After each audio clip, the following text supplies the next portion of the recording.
የሰው ልጅ ታላላቅ ታሪኮች ወደ ጀመሩበትና የጽህፈትና የሕግ መገኛ ወደ ሆነችው የተቀደሰችው ምድር እየገባን እንገኛለን። ኢራቅ ለብዙ ስልጣኖች መገኛ የነበረች፣ አሁን ላይ ግን በዝምታና በጥላ የተከበበች ድንቅ ስፍራ ናት። የመጀመሪያዎቹ ከተሞች የበቀሉበት ይህ አፈር አሁን እንዴት የተሰባበሩ አጥንቶችን በሚያቀያይረው አሸዋ ስር ደብቆ ይይዛል። የተቀደሰችም የተጎዳችም የሆነችውን የዚችን ምድር ምስጢሮችና አስገራሚ ተቃርኖችን አብረን እንመረምራለን። ሰብስክራይብ አድርጋችሁ አብራችሁን ቆዩ።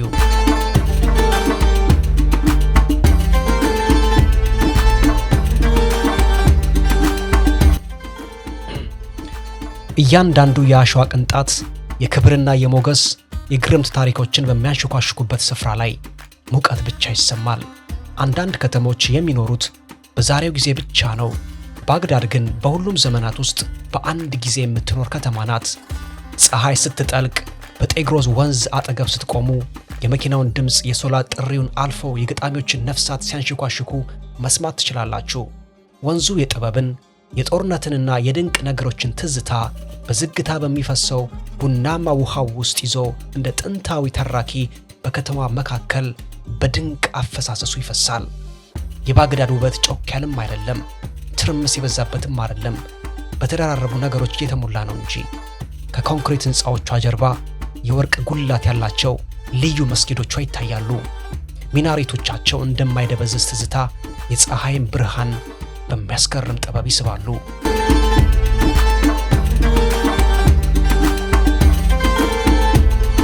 የአልካዝሚያ መስጊድ በሰማዩ ስር ያበራል። የእምነትና የአስገራሚ የጂኦሜትሪ ጥበብ ውጤት ሲሆን የአዛን ድምፅም በወንዙ ላይ በቀስታ ያስተጋባል። ጥቂት ኪሎ ሜትሮች ራቅ ብሎ በአድሚያ የሚገኘው የአቡ ሐኒፋ መስጊድ ይገኛል። ጸጥታውም በዙሪያው ባለው ዘመናዊ የከተማ ጫጫታ አይረበሽም። በመኪናዎች ግርግርና በገበያዎች ጫጫታ መሃል የሚገርመው የከተማዋ የልብ ትርታ አሁንም በዝግታ ይመታል።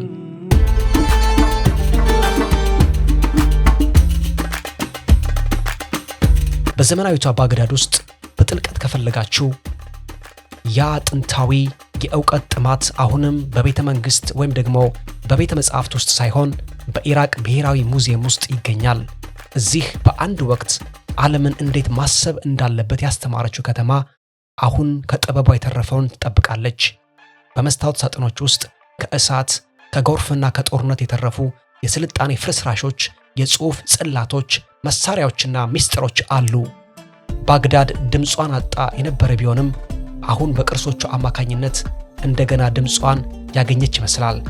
በባግዳድ የሚገኘው የሙስታንሲሪያ ትምህርት ቤት የአባሲድ ስርወ መንግሥት የሕንፃ ጥበብ ድንቅ ውጤት ነው። በትላልቅ ቀስቶች፣ ውስብስብ የጡብ ሥራዎችና ስለ ጠፋ ዕውቀት በሚያንሽኳሽኩ የጂኦሜትሪ ሞዛይኮች የተከበበ ሰፊ ግቢ አለው። በ13ኛው ክፍለ ዘመን የተገነባው ይህ ቦታ በአንድ ወቅት ከዋክብትን የሚያጠኑና ሕመምተኞችን የሚፈውሱ ሊቃውንት መኖሪያ ነበር። ከብዙ መቶ ዓመታት በኋላ ይህ የዕውቀት መገኛ በጦርነቶች ፍርስራሽ መካከል በዝምታ የቆመ ሲሆን ከመንግስታት በላይ የቆየ ዩኒቨርሲቲም ሆኖ ቀጥሏል። የሸርህ ሐዛድና የንጉሥ ሸህርያ ሐውልቶች በሚያብረቀርቀው የጤግሮስ ወንዝ አጠገብ በባግዳድ አቡ ኑዋስ መንገድ ላይ በግርማ ሞገስ ቆመዋል። ይህ በአፈ ታሪክና በታሪክ መካከል ያለ ውብ የግጥም ያህል የሚመስል ግንኙነት ነው። ሐውልቶቹ በ1975 በሙሐመድ ጋኒ ሂክማት የተቀረጹ ሲሆን እነዚህ የነሐስ ምስሎች በጥበብና በስልጣን መካከል ያለውን ዘላለማዊ ንግግር ያሳያሉ። ሸህራዛድ ቃላትን በአየር ላይ እንደምትሸምር ሁሉ እጆቿን በከፊል አንስታ በኩራት ትቆማለች። በፊቷ ንጉሥ ሸህርያን በጸጥታና በአድናቆት ወደ ኋላ ተደግፎ ቆሟል። እይታውም በድምጿ ላይ ተተክሎ በስልጣንና በእጅ መስጠት መካከል ሲዋዥቅ ይታያል። በወርቃማ የፀሐይ ብርሃን ተከበውና በዘንባባ ዛፎች ተከበው ጥንዶቹ በጊዜ ውስጥ የቆሙ ይመስላሉ። ይህም በባግዳድ ውስጥ ቃላት ሁልጊዜም ከሰይፍ የበለጠ ጠንካራ መሆናቸውን ሕያው ማሳሰቢያ ነው።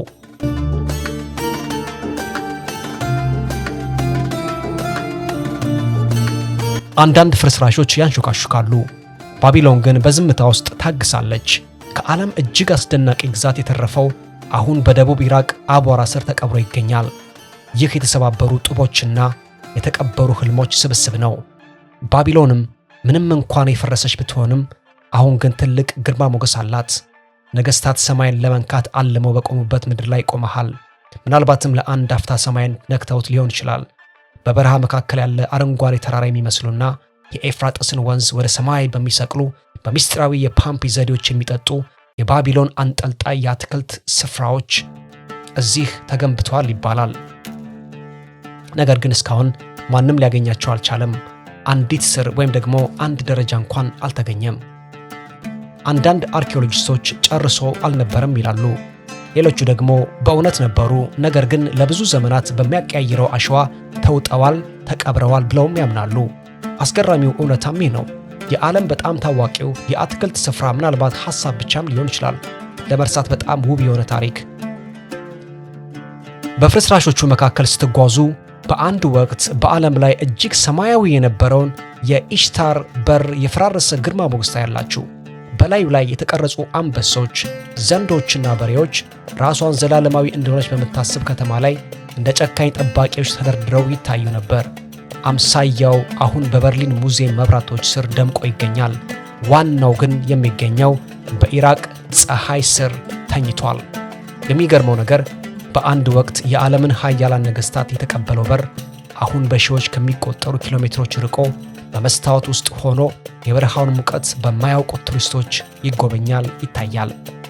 ከኢሽታር በር ባሻገር በባቢሎን የፈራረሱ ቅርሶች መካከል ጥንታዊው የባቢሎን ቲያትር ይገኛል። ይህም ታላላቅ መንግስታት ከስልጣን እኩል ጥበብን ይወዱ እንደነበር የሚያሳይ ውብ ማሳሰቢያ ነው። በከፊል ክብ የሆኑት የአሸዋ ድንጋይ መቀመጫዎቹ ድምፅን በበረሃው አየር ውስጥ በደንብ ለማስተላለፍ በሚያስችል መልኩ እንደተቀረጹ የጊዜ ሞገዶች ተደርድረዋል። በአንድ ወቅት ሙዚቃ፣ ግጥምና የንጉሳዊ ስነ ስርዓቶች በዚህ ሜዳ ውስጥ እያስተጋቡ ቋንቋና አፈ ታሪክን ከሰማዩ ስር ያዋሃዱ ነበር። ይህ የስልጣኔ መንገድ የራሱን ታሪክ ያሳየበት መድረክ ነው። በነገሥታትና በጦርነት ምድር እንኳን ውበት ሁልጊዜም ተመልካች እንደሚፈልግ ማሳያ ነው። ቀጥሎም የናቡከደነጾር ቤተ መንግሥት አለ። የግድግዳዎቹ ስባሪዎች በጣም ግዙፍ ከመሆናቸው የተነሳ ለመገመት እንኳን ያዳግታል። ጡቦቹ ላይ አሁንም ድረስ የንጉሡ ስም ታትሞባቸዋል። ይህም እንዳይረሳ የፈራ ይመስላል። ተሸፈነ፣ ግን ደግሞ ተሳካለት። ስሙን እናስታውሳለን፣ ሰውን ግን አናውቅም። የሰው ልጅን የትዕቢትና የቅጣት ታሪክ የፈጠረው የባቢሎን ግንብ አፈ ታሪክ እንኳን የጀመረው እዚሁ ነው።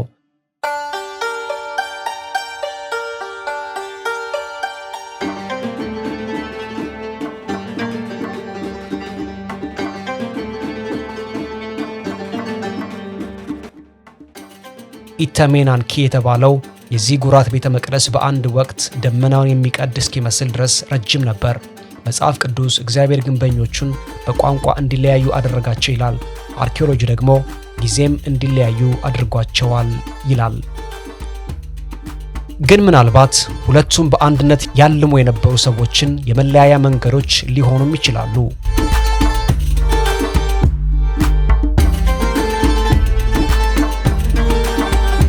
አሁን የባቢሎን ዘላለማዊ ምልክት የሆኑት አንበሶች ይህን ጭር ያለ ከተማ በድንጋይ ሐውልትነታቸውም አሁንም ይጠብቃሉ። ፊታቸው ቢለብስም ቢያረጅም ግርማቸው ግን አልቀነሰም። በፍርስራሾቹ መካከል ካህናት በአንድ ወቅት ከዋክብትን ያጠኑበት በነበረው ስፍራ አሁን እረኞች ፍየሎቻቸውን ያሰማራሉ። ነፋሱ የአቧራና የአፈ ታሪክ ሽታ ይዞ ይነፍሳል። እያንዳንዱ እርምጃም በብዙ መቶ ዓመታት ምኞት የተሞላ ነው። አድማሱ ጠፍጣፋና ማብቂያ በሌለው በደቡባዊ በረሃ እምብርት ውስጥ የአሸዋ ተራራ የሚመስል የጡብ ሕንፃ ይገኛል። እሱም የኡር ዚግራት ነው። ደረጃዎቹ ወደ ጥንታዊው ሰማይ ይወጣሉ። እያንዳንዱ እርከንም አማልክትን መንካት እንችላለን ብለው ያምኑ የነበሩ ሰዎች ምኞት የተቀረጸበት ቦታ ነው። ከ4000 ዓመታት በፊት ለጨረቃ አምላክ ናና ክብር ተገንብቷል። ምንም እንኳን ቢደበድበው ቢያረጅም አሁንም በኩራት ቆሟል። በዝምታ ውስጥ ከሚያንሽኳሽኩት የሱመር ታላላቅ ድምጾች አንዱ ነው። ፀሐይ ከግዙፍ ደረጃዎቿ ጀርባ ስትጠልቅ ጥላዎቹ በማይደበዝዝ የታላቅ መንግስት ትዝታ እንደሚመስሉ በሜዳው ላይ ይረዝማሉ። ምሽት ላይ የበረሃ ቀበሮች በተሰባበሩ ድንጋዮች መካከል ይሽሎኮልካሉ። አንዲት ብቸኛ ወፍም በደማቅ ቀይ አድማስ ላይ ትበራለች። አየሩ በሞት ሳይሆን በጥንታዊ ትዝታ ይሞላል። እሱ ፍርስራሽም መገለጥም ነው። በምድርና በሰማይ መካከል ያለው መስመር ከየትኛውም ቦታ ይልቅ ቀጭን የሆነበት ስፍራ ነው። ከባግዳድ 125 ኪሎ ሜትር በስተሰሜን የምትገኘው ሳማራ በዘላለማዊነትና በመረሳት መካከል የተንጠለጠለች ከተማ ናት። የሳማራ አዲስ የሚታወቀው በሚያስደንቅና በማይረሳው ምልክቱ የማልዊያ ግንብ ነው። ይህ 52 ሜትር ርዝመት ያለው ጠመዝማዛ የጡብ ግንብ ጊዜ ራሱን ሰማይን ለመድረስ የሚጥር ይመስል ወደ ላይ ይወጣል። ወደ ላይኛው ጫፍ መውጣቱ የሚያዞርም ግጥማዊም ነው። የጥንቱን የሜሶፖታሚያ ዚጉራቶችን የሚያስታውስ አንድ ነጠላ መንገድ ግን ግንቡን እየተከታተለ ወደ ላይ ይዞራል። ከጫፉ ላይ ዓለም በዝምታ ትታያለች።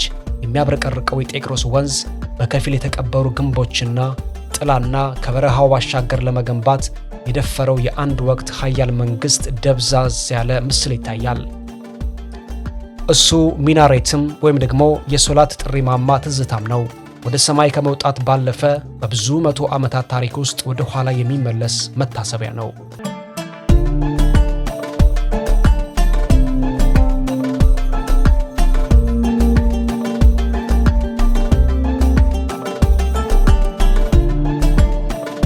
ከሱ ስር የሳማራ ታላቁ መስጊድ ሰፊ ቦታ ይገኛል።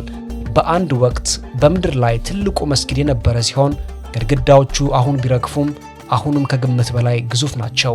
በብዙ ሺህ የሚቆጠሩ ሰጋጆችን መያዝ የሚችል ሰፊ ግቢና በመለኮታዊ እጅ የተሳለ የሚመስል በጣም ትክክለኛ የሆነ ቅርጽ አለው።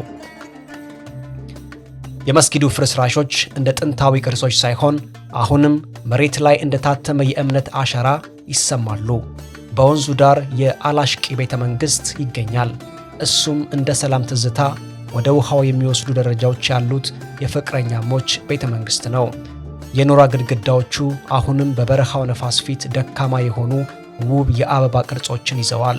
እነዚህ ስልጣንና ግጥም የተገናኙባቸው ቦታዎች ናቸው። አሁን ግን ሁለቱም አቧራ ሆነዋል። እስከ ዛሬ ድረስ አብዛኛው የጥንቷ ሳማራ በዘመናዊ መንገዶችና በተራ ቤቶች ስር ተደብቆ ይገኛል። አንድ ታላቅ መንግሥት በቀጥታ በዕለት ተዕለት ሕይወት ስር ተቀብሮ ይገኛል። በነጃፍ በረሃ ላይ ማብቂያ የሌለው የሚመስል ዋዲ አልሰላም የድንጋይና የጸጥታ ባህር ነው። በዓለም ላይ ትልቁ መካነ መቃብር ከላይ ሲታይ በሚሊዮኖች በሚቆጠሩ መቃብሮችና መቅደሶች መካከል በሚያልፉ ጠባብ መንገዶች ለዘላለማዊነት የተቀረጸች ከተማ ይመስላል። አየሩ ዝምተኛ ቢሆንም ነቢያት፣ ሊቃውንት፣ ሰማዕታትና ተራ ሰዎች ጎን ለጎን ያረፉበት ስፍራ ነው። እነዚህ በሕይወት ያሉ ሰዎች በሙታን መካከል በታላቅ ክብርና ጸጥታ ይጓዛሉ። በሰሜን ኢራቅ እምብርት ውስጥ እንደ አቧራና የትዝታ አክሊል በከተማዋ ላይ ከፍ ብሎ የሚታየው የኢርቢል ምሽግ ይገኛል። ይህም የሰው ልጅ ያለማቋረጥ ከኖረባቸው እጅግ ጥንታዊ ቦታዎች አንዱ ነው። ከሩቅ ሲታይ እንደ ግዙፍ ኮረብታ ይመስላል። ነገር ግን ጠመዝማዛ መንገዱን ሲወጡ ኮረብታው ማንሾካሾክ ይጀምራል።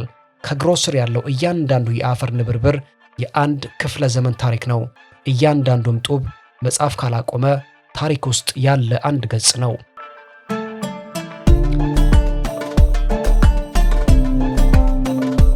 ከ7000 ዓመታት በላይ በቆመ በወደቀና እንደገና በተነሳ ስልጣኔ ላይ በቀጥታ እየተጓዙ ይገኛሉ። በግድግዳዎቹ ውስጥ የኦቶማን ግቢዎች፣ የኩርድ ቤቶችና የተረሱ መቅደሶች በሆኑ ጥንታዊ የጡብ ቤቶች መካከል ጠባብ መንገዶች ይተላለፋሉ።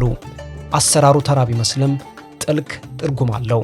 መደበኛ ያልሆነ አቀማመጡ የተሰራው በንድፍ ሳይሆን በትዝታ በገነቡ ትውልዶች ነው።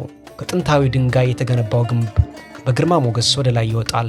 አራቱ ግዙፍ የሰዓት ገጾች የፀሐይ ብርሃን እንደ ብር መስታወት ይስባሉ። በትንንሽ ጫፎች ያጌጠው ሾጣጣ ጣሪያው በጥንታዊ ምሽግ ፊት ለፊት በኩራት የቆመ ያለፈን ዘመን ታሪክ ያስታውሳል። በግንቡ ግርጌ ላይ በአረንጓዴ አትክልት ስፍራዎችና በእግረኞች መንገዶች የተከበቡ የሚያብረቀርቁ ምንጮች በሚያምር ሁኔታ የሚደንሱበት ሰፊ አደባባይ ይገኛል። የውሃው ድምጾች ከሰዎች ወሬና ሳቅ ጋር ይደባለቃል። ከተማዋ ትንሽ የምታገኝበትና ያለፈውን የምታስታውስበት ያለፈውና የአሁኑ ጊዜ መገናኛ ነው። ከጥላው ባሻገር በሳሚ አብዱራህማን ፓርክ አረንጓዴ ተክሎች መካከል ቀጭኑና ጽኑ የሙዳፍሪያ ሚናሬት ይቆማል።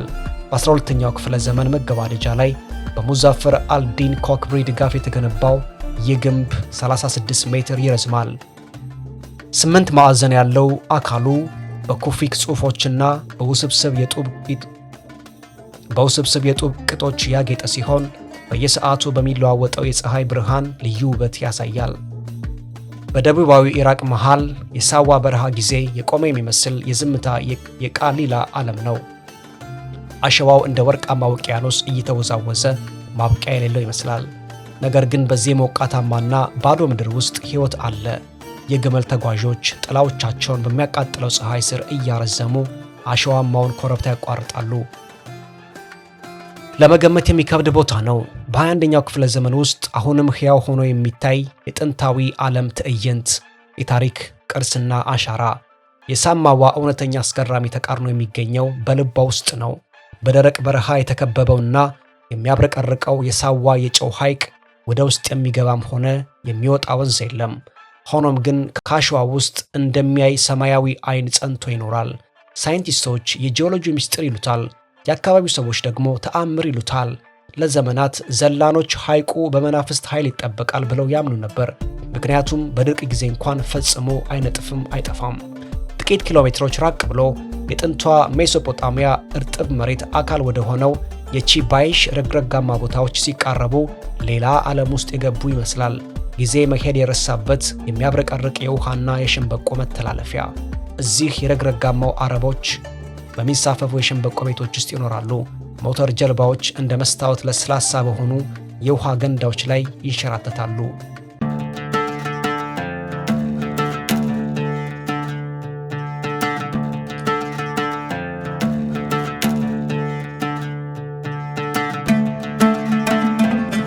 በመቶዎች የሚቆጠሩ የውሃ ጎቦች ቦታው የራሳቸው እንደሆነ ሁሉ ውሃ ተዘፍቀው ሲያዩ ይገረማሉ። በሰሜን ኢራቅ የወርቅ ሜዳዎች ላይ የሚገኘው ሀጥራ በጊዜና በእምነት የተገነባ የድንጋይ ምሽግ ከተማ ሆኖ ይታያል። ግዙፍ ግንቦች፣ የግሪክ አምዶች፣ የምስራቃውያን ቅስቶችና የሮማውያን የሕንፃ ጥበብ የሜሶፖጣሚያ አማልክትን የጠበቁባቸው ቤተ መቅደሶች ከበው ይገኛል። ውህደቱ የሚያስደምም ነው። አፓሎ ከኑርጋል ጎን ይገኛል። በአንድ ወቅት ታላላቅ መንግስታትን የተቋቋመ የስልጣኔ ቦታ አሁን ደግሞ ነፋሱን የሚቋቋም ፍርስራሽ ሆኗል። መሸት ሲል ደግሞ ፍርስራሾቹ እንደ ፍም ያበራሉ። በሰፊው ዝምታ ውስጥም የመዝሙርና የገበያ ድምፆች የሚያስተጋቡ ይመስላል። ይህም በፍርስራሾች ውስጥ እንኳን ታላቅነት እንደሚቀጥል የሚያሳይ ትዝታ ነው። በኩርዲስታን አረንጓዴ ሸለቆዎች ውስጥ ተደብቆ የሚገኘው ላሊሽ ምድር ልታጋራው እንደማትፈልገው ምስጢር ያበራል። ሾጣጣ ማማዎቹ ከተቀደሱ ምንጮችና ከጥንታዊ የወይራ ዛፎች በላይ ከፍ ብለው ይታያሉ። ይህም ከትዝታ በላይ ዕድሜ ያለው የየዚዲ ሕዝብ እምነት እጅግ የተቀደሰ ቦታ መሆኑን ያመለክታል። በጨለማማ ኮሪደሮች ውስጥ ምዕመናን በባዶ እግራቸው ይጓዛሉ። የደጃፍ መቃኖችን ይስማሉ። የወይራ ዘይት መብራቶችን ያበራሉ። ጸሎታቸውም እንደ ከዋክብት ይብለጨለጫል። ሆኖም ግን በእውነት የሚያስደነግጠውና የሚገርመው ሰላማዊ መልክ ባለው ስፍራና የዚዲዎች በደረሰባቸው የስቃይና የስደት ታሪክ መካከል ያለው ትልቅ ልዩነት ነው። ለመላክ ታውስ ወይ ደግሞ ለጣውስ መላክ ባላቸው ልዩ ክብር ምክንያት ብዙ ጊዜ እንደ ሰይጣን አምላኪዎች በተሳሳተ መንገድ ይረዱ ነበር። ላሊሽ ጥልቅ መንፈሳዊ ቦታም በከባድ መከራ ፊት የቆመ የጥንካሬ ማረጋገጫም ነው። በሞሱል የሚገኘው ታላቁ የአልኑሪ መስጊድ ከኢራቅ ታዋቂ ምልክቶች አንዱ ነበር። በአንድ ወቅት አልሃድባ በአረብኛው ጎባጣው በሚባለው ዘመም ባለ ሚናሬቱ የታወቀ ነበር። ይህም ለከተማዋ መጠሪያ ስሟን ሰጧታል። በ12ኛው ክፍለ ዘመን መገባደጃ ላይ የተገነባው ይህ መስጊድ ስፍር ቁጥር የሌላቸው ወራሪዎችና እድሳቶችን ተቋቁሞ ከ850 ዓመታት በላይ ቆይቷል። ለየት ያለ ቅርጽ ያለውና ወደ ጎን ዘመም ያለው የጡብ ማማው ወይ ደግሞ ሚናሬቱ የሞሱልን ሕያውነትና ጠንካራ መንፈስ የሚያሳይ ምልክት ነው።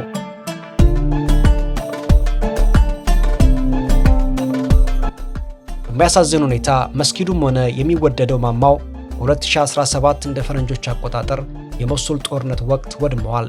ነገር ግን መስከረም 3 ቀን 2025 ዓ.ም መስጊዱ ከታደሰ በኋላ እንደገና ተከፍቷል። ይህም ህዝቡ የከተማዋን ታሪካዊ ውበት ዳግመኛ እንዲያይ አስችሎታል። በሚያብለጨልጨው የኢራቅ ፀሐይ ስር ከበረሃው ሜዳ ላይ የሚታየውና በወርቅ በእምነት የተገነባው የካርባላ ከተማ እንደ ቅዠት ያበራል። እዚህም እምነት በተግባር ይታያል። የኢማም ሁሴንና የአባስ ኢብን አሊ መንታ መቅደሶች በከተማው አድማስ ላይ ጎልተው ይታያሉ። በወርቅ የተለበጡ ጉልላቶቻቸው እንደ ፀሐይ ይደምቃሉ። ማማዎቻቸውም ሰማይን የሚወጉ ይመስል በትክክለኛ ቅንጅት ቆመዋል። ምሽት ሲሆን በሺዎች የሚቆጠሩ መብራቶች የእብነ በረድ ግቢዎቹን ያበራሉ። ሕንፃዎቹ ራሳቸው በጸሎት በሐዘንና በፍቅር ሕያው የሆኑ ይመስል በወርቅ የተለበጡት ክፍሎች ያንጸባርቃሉ። ወደ ውስጥ ሲገቡ በብርሃን ክበብ የተከበቡ ይመስሎታል። የውስጠኛው ክፍል እያንዳንዱ ኢንች የጥበብ ሥራ ነው። በመስታወት የተሠሩ ግድግዳዎች የሻማውን ብርሃን ያንጸባርቃሉ። በጉልላቶቹ ላይ ያሉት ሞዛይኮችና ውስብስብ የሆኑ ጽሑፎች ሕያው ይመስላሉ። አየሩ በጽጌረዳና በዕጣን መዓዛ የተሞላ ነው። ለብዙ ዘመናት በእምነት በጸዱት የእብነ በረድ ወለሎች ላይ እያንዳንዱ እርምጃ በቀስታ ያስተጋባል። በየዓመቱ በአርባይን የንግስ ጉዞ ወቅት በሚሊዮኖች የሚቆጠሩ ሰዎች ወደ እነዚህ የወርቅ ጉልላቶች በመቶዎች የሚቆጠሩ ኪሎሜትሮችን ይጓዛሉ። ከኢራን፣ ከፓኪስታን፣ ከሊባኖስና እስከ ህንድ ድረስ በባዶ እግራቸው ይመጣሉ። መንገዶቹ ከጊዜ በላይ ዕድሜ ባለው ስልት ወደ ካርባላ የሚፈሱ የሰው ወንዞች ይሆናሉ። ብዙ ጎብኚዎችን የሚያስደንቀው የህዝቡ ብዛት ሳይሆን ጸጥታው ነው። በሚሊዮኖች የሚቆጠሩ ሰዎች እንደ አንድ አካልና እንደ አንድ የልብ ትርታ ሆነው ሁሴን የሚለውን ስም እያነሱ ይጓዛሉ። በሰሜን ኢራቅ ኩርዲስታን እንደተደበቀ ገነት ተዘርግታ ትገኛለች። አረንጓዴ ሸለቆዎች፣ በበረዶ የተሸፈኑ ተራሮችና እንደ ወርቅ የሚያብለጨልጭ ወንዞች አሏት። በኮረብታዎች ላይ የዱር አበቦች እንደ ጸሎት የሚፈኩባት ይህች ምድር ከተፈጥሮ በላይ የሆነች ድንቅ ትመስላለች። በኢራቅ ዳሁቅ ግዛት ውስጥ ከባህር ጠለል በላይ ከ1000 ሜትር በላይ ከፍታ ላይ የምትገኘው አሚዲ በተራራው አናት ላይ እንደ አክሊል ተቀምጣ ትታያለች። ከክርስቶስ ልደት በፊት ከ3000 ዓመታት ጀምሮ ሰዎች የሚኖሩባት ይቺ ከተማ በዓለም ላይ ካሉ እጅግ ጥንታዊ ከተሞች አንዷ ናት።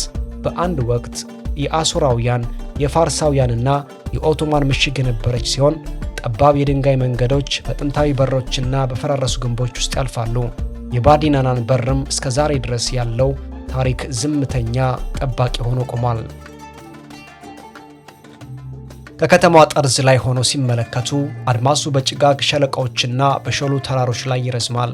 ይህም በታሪክና በሰማይ መካከል የተንጠለጠለ የሚመስል አስደናቂ እይታ ነው። በጥንታዊቷ የተራራ ከተማ አሚዲ መካከል በግርማ ሞገስ የቆመው የአሚዲ መስጊድ የዘላለማዊ እምነትና የጥንካሬ ምልክት ነው። ከድንጋይ የተቀረጸው ረጅሙ ክብ ማማው ሚናሬቱ ወደ ንጹሕ የኩርዲስታን ሰማይ ከፍ ብሎ ከስር ያሉትን ሸለቆችና ተራሮችን ቁልቁል ይመለከታቸዋል። ከብዙ ዘመናት በፊት የተገነባው ይህ መስጊድ የተራ ሥራና የጥንካሬ ውህደት ነው።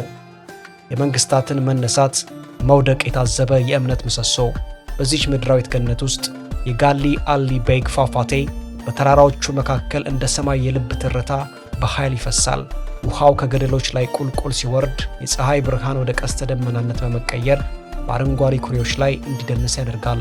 በግጭት በምትታወቅበት ምድር ውስጥ እንደዚህ ያለው ውበት ማየት ያስደምማል። በአቅራቢያ የሚገኘው ጸጥተኛው የፌላው ሐይቅ በዙሪያው ያሉትን ተራሮች በመስታወት ውስጥ እንዳለ ህልም ያንጸባርቃል። ውሃው ከሰማያዊነት ወደ ብርማ ቀለም የሚቀየር ሲሆን ከውሃው በታች ዋሻዎችንና አፈ ታሪኮችን ደብቆ ይዟል። ኢራቅ መዳረሻ ብቻ አይደለችም፣ እሷ መገለጥ ነች። በፍርስራሾች ውስጥ እንኳን ውበት እንደሚቀጥል ማሳሰቢያ ናት።